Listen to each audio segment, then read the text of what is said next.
विषय यही है कि लोगों के बीच में जाना। आप जानते हैं, बहुत सी पुराने हमारे साथी हैं, ना केवल मेरे समय से बल्कि मेरे पिताजी के समय के भी बहुत से परिवार हैं।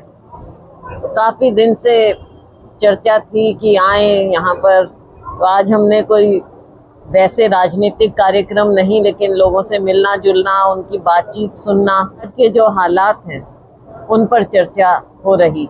युवा अपनी बात कह रहे हैं, गृहिणी अपनी बात कह रही हैं, महंगाई की बात हो रही है, बेरोजगारी की बात हो रही है, बढ़ते हुए दाम, चाहे एलपीजी की बात करें, और गरीबों में तो बहुत ज़्यादा एक दुख भी है, नाराज़गी है, रोष। ना कोई नए गरीबी रेखा वाले कार्ड बन रहे हैं, ना मकानों की किश्तें मिल रही हैं। स्कूलों की बदहाली के बारे में भी बहुत सी महिलाओं ने बात रखी। तो इस तरह की समस्याएं हैं जिनके बारे में वो बातचीत करना चाहते हैं। और रतिया का भी जो हाल देखा, एक बात और सामने आई, वो है कि क्राइम बहुत बढ़ रहा है। उसके बारे में भी कहा गया, चोरी डकैती, तो तरह तरह की समस्याएं हैं और कोई सुनवाई नहीं। बल्कि भ्रष्टाचार की बहुत बातें सामने आई कि एक किश्त देने के लिए आधे से ज़्यादा पैसा देना पड़ता है सरकारी दफ्तर में, तब जाके थोड़े बहुत पैसे शायद मिल जाएं। तो इस तरह की बातें सामने आई हैं। और ये रतिया में हम बैठे हैं, रतिया की बात कर रहे हैं, लेकिन पूरे हरियाणा में इस तरह की स्थिति है। भ्रष्टाचार चरम सीमा पर है, कानून व्यवस्था बिल्कुल ठप हो गई है, बेरोजगारी में तो हरियाणा नंबर 1 है ही।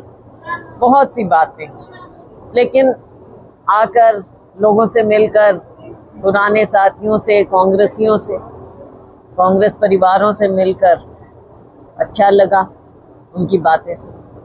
जैसे देश और प्रदेश की मौजूदा स्थितियां, महंगाई है, जनता का ये भी मानना है कि विपक्ष मजबूत न होने के कारण भी ये सरकार अपनी मनमानी कर रही है। ऐसा नहीं, ऐसी बात नहीं है। विपक्ष अपना कार्य कर रहा है, लेकिन आप क्योंकि मीडिया के हमारे साथी हैं, आप ये भी मानेंगे कि जो आवाज़ विपक्ष की उठनी चाहिए, पार्लियामेंट में आप रवैया देखते हैं सरकार का, आवाज़ उठने नहीं देते, बंद कर देते हैं, वहाँ कार्रवाई ढंग से होने नहीं देते।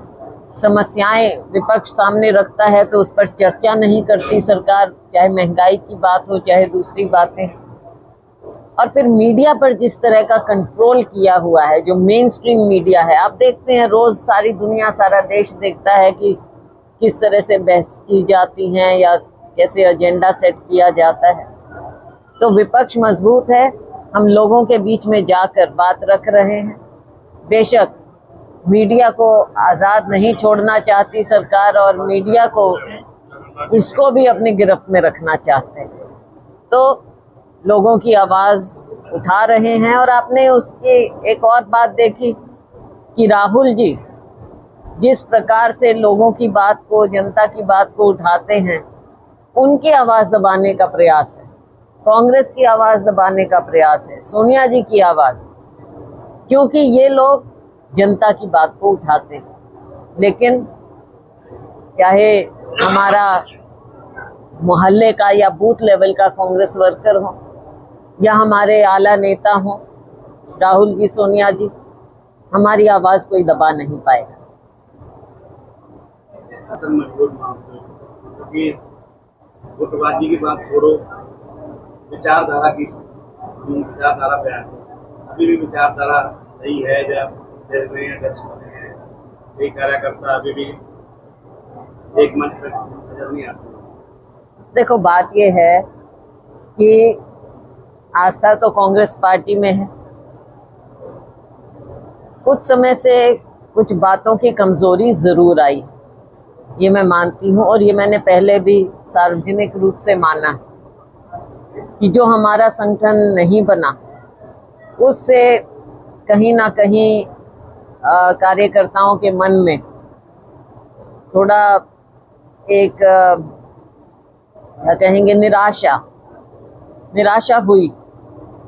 उसी का कारण था कि जो इस तरह की बातें, लेकिन मुझे विश्वास है कि जल्दी ही हमारा संगठन भी बन जाएगा और कांग्रेस पार्टी फिर से लोगों के बीच में निकले। और कोई आगामी कार्यक्रम जो कांग्रेस की तरफ से? आगामी कार्यक्रम तो रोज के भारतीय जनता पार्टी नया एजेंडा कांग्रेस को दे देती है लोगों के बीच में जाने का, और हम लोगों के बीच में जाते रहेंगे, क्योंकि सबसे पहला हमारा उद्देश्य भी है, हमारी जिम्मेवारी भी, कि हम लोगों के बीच में जाकर उनकी आवाज़ को उठाएं। तरह तरह की बातें हैं, सब मुद्दों को हमने उठाना है। रही बात हमारे यहाँ की हरियाणा की, तो हरियाणा में तो आज के दिन एक नहीं अनेकों मुद्दे हैं, उन सब को कांग्रेस पार्टी और कांग्रेस जन उठाते रहे।